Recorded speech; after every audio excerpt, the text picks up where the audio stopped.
Hey class, today is September 9th, and for our online live today, we're combining our live session with a little pre-recorded video.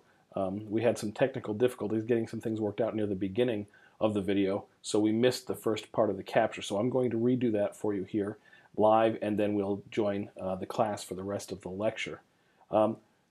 Today's online live topic is preparing for Quiz 2. We're looking at chapters 4, 5, and 6 in the text, really dealing with audio and digital audio, how sound is taken from analog to digital. And I want to begin by showing you this slide. One of the things you'll have to understand for the quiz that you'll find in the book is this concept of signal path. So first you have to understand all of the various parts that go into signal path. Now this is the signal path. This is the way that sound travels from the vibrations in the air, the vibrations in the air molecules, through some kind of medium to change forms into electrical energy and then to become digitized sound inside the computer. The definition of analog is simply not digital, and the definition of digital is simply digital, which means dealing with numbers. So digital means that sounds deal with numbers, are made up of numbers, and anything in the digital world is really represented in numbers. Computers only recognize ones and zeros, and so it's a series of numbers that computers use to represent energy that takes the form of sound. And when we use electronics, that's not necessarily digital. So if I have a microphone and a singer, and the sound runs through the microphone into a mixing board, and then runs into speakers in a stadium, that's an entirely analog system. Even though it's running through electronics, it's not digital. Digital is what happens when we take the sound and the energy and we then insert it into a computer, and to do so we reclassify the electrical impulses as ones and zeros. We give it numerical values and put it, or digits, and we put it in the computer. So the parts you have to understand about the signal path are kind of these elements. We have, if we're creating the signal and putting it into the computer, we have the source, that's the sound, the instrument. It could be a guitar or a voice, something that creates a sound. And then we have the microphone or a transducer. The transducer in this case would be a microphone, but it could be the pickup on a guitar. The transducer changes the vibrations in the air into an electrical signal. In the case of a regular microphone, it transfers through a magnetic process that creates an electrical impulse, and that electrical impulse is what travels down the microphone cable. That goes into what we call a preamp. That electrical signal is too small, really, to be recognized or to be useful in the audio system, and so we go through what's called a preamp or a preamplifier, that's short for preamplifier, which amplifies that electronic signal. Now, at this point, we're getting into the computer, and we have to take that electrical signal and we have to change it to digits. So this is where the analog and to digital conversion takes place. So we take the analog electrical signal and we measure it, and we're going to talk about that in terms of sampling and quantizing a little bit later. We measure it, and then we take those measurements and we convert them to ones and zeros in binary language, which we'll also talk about a little later, and we put those into the computer. That's called analog to digital conversion, or ADC. We use an analog digital converter to make that happen.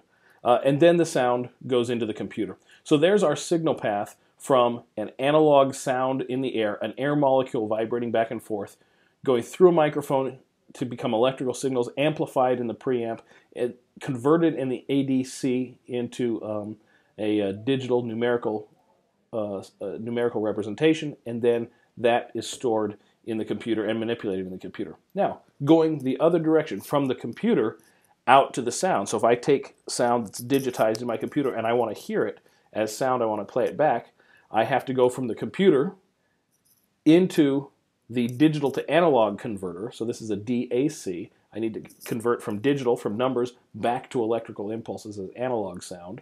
Those signals then are passed into an amplifier, which amplifies the electrical signal. And then that amplifier goes into the speaker. The speaker has, again, a set of magnets that create vibrations in the air, and then we hear the sound in the air. So that's your signal path. A couple of important things to remember when you're thinking about how signal path goes and what the elements are, what the parts are. You've got to remember whether the sound is going in to the computer or coming out of the computer. Also, you want to make sure you don't forget anything in the path. Notice that if we're going in or going out, let's say this is my computer here in the center, if I'm starting from the source or from the ear, that's your analog, and then going towards the computer, we have a transducer to change the energy, whether it's a microphone if the sound's going in, or an amplifier, speaker if the sound's going out. We have to amplify that signal with either a preamp going in or an amplifier going out. And then we have to do some conversion through an analog to digital converter going in or a digital to analog converter coming out. One other point that I want to mention has to do with microphone cables, and that is that the signal, when you see a microphone cable, there's something called an XLR cable that has 3 prongs, and those 3 prongs are in the direction of the signal. So you'll have a microphone and it has prongs at the bottom of it. Those 3 prongs go in the direction of the signal, and then that signal travels down the microphone cable. On one end you have a female end with 3 holes on an input, and you have a male end with 3 prongs on the output. Always remember that the signal goes in the direction of the prongs, and that can help you kind of remember how that works. All right, next we're going to talk about how sound is digitized, and for this we'll head back to the live lecture. We're going to go on to slide number 2, how is sound digitized? Okay, so there's 2 things to remember about the way sound is digitized. The first thing is this idea of sampling, and the second thing is the idea of quantifying. Okay, so look at this slide for reference. In sampling, what we do is we take the audio wave and we take a slice in time, okay? So depending on how many slices we take, that's the sample rate. So if I think of this as photography and I set my shutter to 1 picture per second, right, then my speed of sampling would be 1 cycle per second or 1 sample per second. So in audio, what we do when we're converting it to digital is we take the sound and we take a picture of the energy level. Remember that by the time they get into the analog to digital converter in the computer, that we just have voltage, right? So we take that energy level and we stop and we measure it at a spot in time. And then we wait a second and we measure it again, and then we wait some more and we measure it again. Okay, so sampling is how many times in a second did we measure it? Okay, so CD quality is 44,100 times a second. All right, and I'm going to talk about the last bullet there, which is that if you don't have a high enough sample rate, that is to say, if you don't get enough pictures of the wave per second, you end up with an incorrect sound. You end up recording something that are called alias waves that I will describe to you in just a second. Okay. So sampling is one element of digitizing it. We have to slice the sound, in this case, 44,100 times per second. And in each of those pictures that we took, we're now going to assign it a number. That's the second part. That's quantifying or quantizing. Okay? So we quantify it by assigning it a number, and that number is the binary digits that we talked about. Those are the bits. Those are the ones and zeros. Okay? We could measure it using an 8-bit word, or a 16-bit word, or a 32-bit word, or a 64-bit word. And you might be familiar with computers nowadays are mostly 64-bit. Some are still 32-bit. Computers, when I was a kid, were 8-bit, and you've probably heard of 8-bit sound. In fact, a lot of video games run on 8-bit sound, or they used to. Now they're all using 64-bit processors. But some people even like to make 8-bit music. And it has a certain buzzy electronic quality to it, and that is because of what we call low quantizing, or when you quantize at a smaller or a lower rate, you basically get poor resolution. In other words, we don't get a very good sound. Ta-da! There's a sound wave. Now, I am going to talk about sampling. Sampling. Okay? In sampling, I take a slice. Boom! There's a slice, okay? And right here, I have a picture of the energy, okay? Now, The second part is quantizing. Quantizing is actually kind of cool. Look at that, man. It's appeared on the board. That's cool. Okay, so quantizing is where I give this a number. And what kind of number do I give it? Binary. I give it a binary digit, right? And my binary digit, depending on my computer system, is either 8 or 16 or 32 or 64-bit. And don't worry, I'm going to tell you about that in a minute, too. That's the next slide. I think it's the next slide. Okay, so we sample and we quantize. Sampling rate. Oh, I can't do that. Sampling rate. The higher the sampling rate, the better the sound, right? Right. Wrong. Right. Wrong. No. Say right, so I can wrong. Now, so you would think that, right? You would think that the better the sampling rate, the better the sound, but that's not true. Actually, what it is we have to reach a minimum point, okay? We have to get to a point where we have enough samples. And once we get enough samples, then we have the exact sound, okay? And it turns out that exact sample rate is in your book as the Nyquist Theorem, okay? Here's a guy named Nyquist who's dealing with sampling rate. Are you ready for this? In 1923.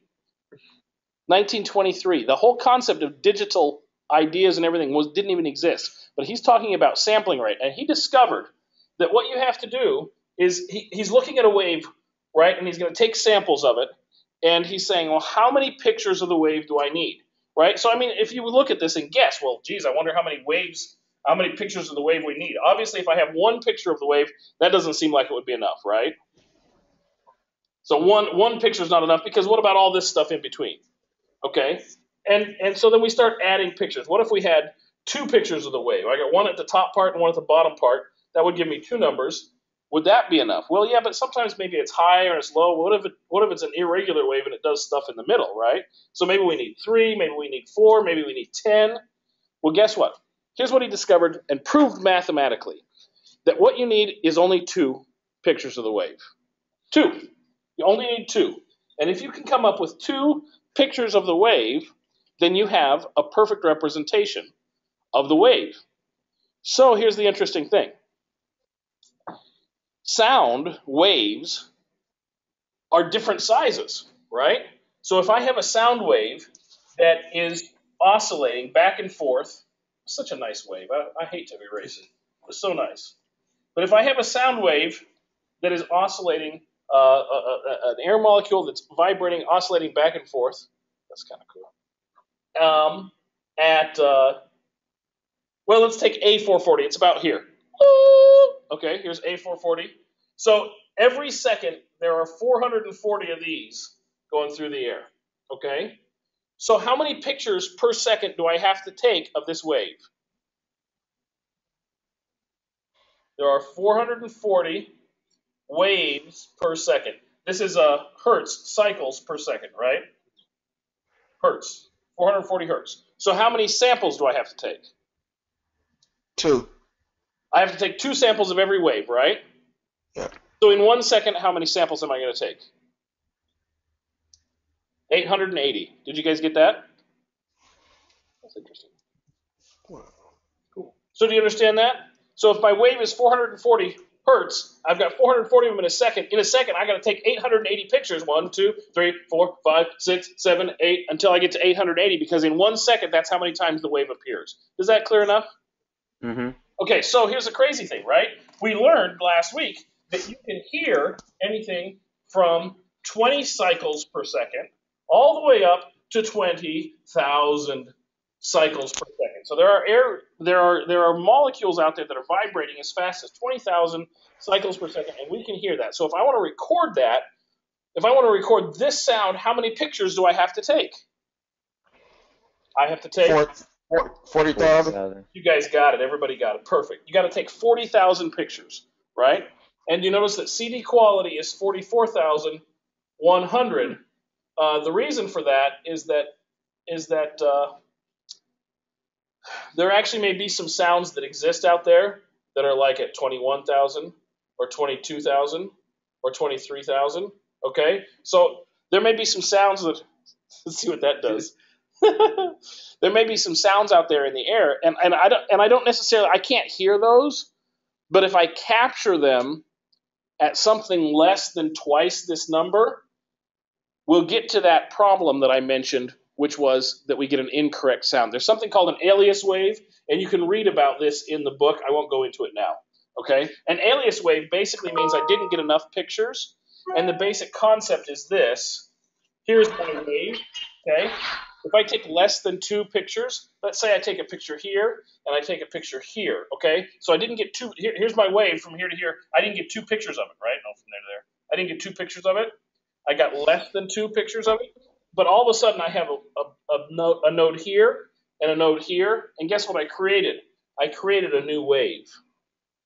You see that? When I reproduce this, I have a new wave that's a much, much lower frequency than this.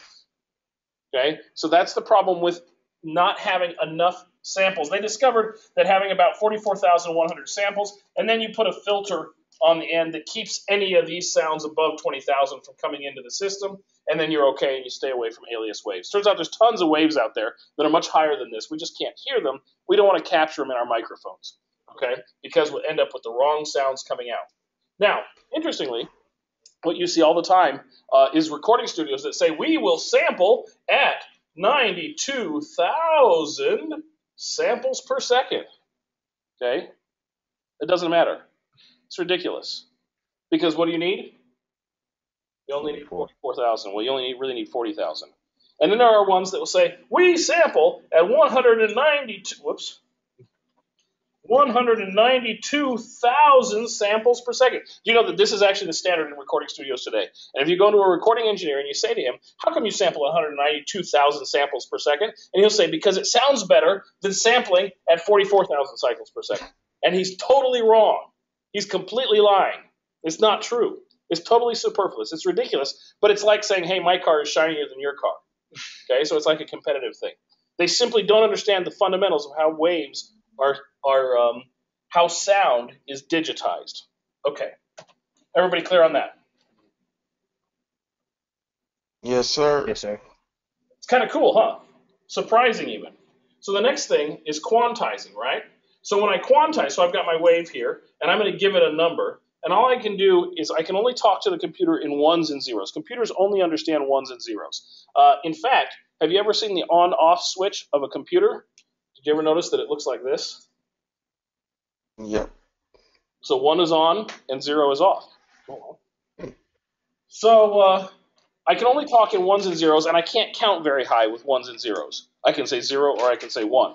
But if I put let's say 8 switches together, 1, 2, 3, 4, 5, 6, 7, 8, or 8 binary digits, and I put ones on all of those little switches, I can assign these switches to have different meanings besides 1. Okay? And we're going to talk about this next. So what I do is the longer, and these numbers also, this is 1s, this is 2s, this is 4s, this is 8s, this is 16s, 32s, and these numbers double every time. So the more binary placeholders I can add, the higher a number I can digitize. Why is the higher number important? Because let's say I only have 8 options. Okay, we're going to call this one 8, and we're going to call this one 0. Okay, so let's say I only have 8 values. I can assign 8 values. Well, if a sound happens right here, we would call it 1, 2, 3, 4, right? And maybe this would be 8 up here. But what if, let's say that this is 0, 1, 2, 3, 4, 5, 6, 7, 8. There are our options, okay? Well, what if a sound falls right here? If a sound falls right here, it's between 3 and 4, okay? And the problem with that is that between 3 and 4, I don't have a value to assign to it. Well, I can't assign 3.5 because I can't make 3.5 in binary language, right? I can only make a whole number. So this would then all of a sudden have to go down to 3 or it'd have to go up to 4, all right? So if I don't have, so quantizing error happens if I don't have enough values to assign to it, then I get sound that doesn't sound correct. I get poor quality sound. So if a studio wants to have better sound, just increase the number of your binary digits. That's how to improve the sound, not by increasing the sample number, okay? Well, the good news is, many years ago, we far surpassed the necessary number of binary digits. So 8-bit wasn't really enough, okay?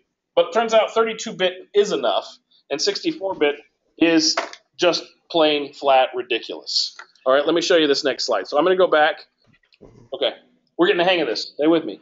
Okay, so check this out. So the highest number I can make if I do an 8-bit word is 256. Now, 256 seems like quite a lot of values to describe one wave, doesn't it? It means the lowest wave, the lowest energy value could be 0, and the highest energy value could be 256. Actually, it's 255, but because 0 is a number also, that gives me 256 values. Does that make sense? So, Yes, sir. so we take our computer system, and in the 1990s, we went from 8-bit computer systems to 16-bit computer systems. And all of a sudden, we went from 256 values to 65,536 values. That's a serious upgrade, isn't it? See, because the binary placeholders double every time you add a new one, because they double in size every time you add a new one, you end up with a situation where every time you add a new, so if we go from 16 bits to 17 bits, we go from 65,000 values all of a sudden to twice that number. So when we upgrade from 16 bits up to 32 bits, we go from having 65,000 options all the way up to having 4.294 million options. Now that's plenty to describe sound. It really is. In fact, they've discovered that after 16 bits, you really can't tell the difference. In fact, probably it's somewhere below that, you know. But 64 bits, which is what most computers run on today, is 9.23 quintillion. So that's million, trillion, quadrillion, quintillion, 9.23 quintillion values on a 64-bit system. That's flat crazy, right? That's just nuts. Okay. Are you seeing more about binary? Yes. All right, so I'm going to teach you guys to count in binary. And there is a place on the quiz where you will have some 8-bit numbers and you'll have to calculate them. Okay, so what I want you to do is I want you to think of the placeholders. I'll show you this slide and then I'll do it on the board for you. I want you to think of the placeholders as one binary digit. That's where the word bit comes from, binary digit, right? So each placeholder can hold a 1 or a 0. That's why it's called binary, because you only have two options. All right, so it can hold a 1 or a 0. But if you have a 1 in the very first spot, then that represents the number 1. But if I have a 1 in the second placeholder, that actually represents that I have 2. Okay? If I have a 1 in the third placeholder, that represents that I have a 4. All right? And so forth. And you can see that they double every time. So 1s, 2s, 4s, 8s, 16s, 32s, 64s. So if I want to say, hey, I have 128 apples, and I'm going to write it in binary, I write the word 1, 0, 0, 0, 0, 0, 0, 0, and that means I have 128. Okay?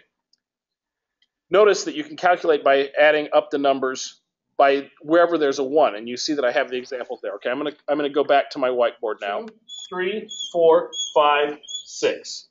That's not enough. 7, 8. Okay, I have 8 placeholders. All right. Now, even though this seems like a different way to add up and calculate, this is actually the way we do math all the time. But we are so programmed to do it, and we do it in a decimal system, not a binary system. Decimal means base 10.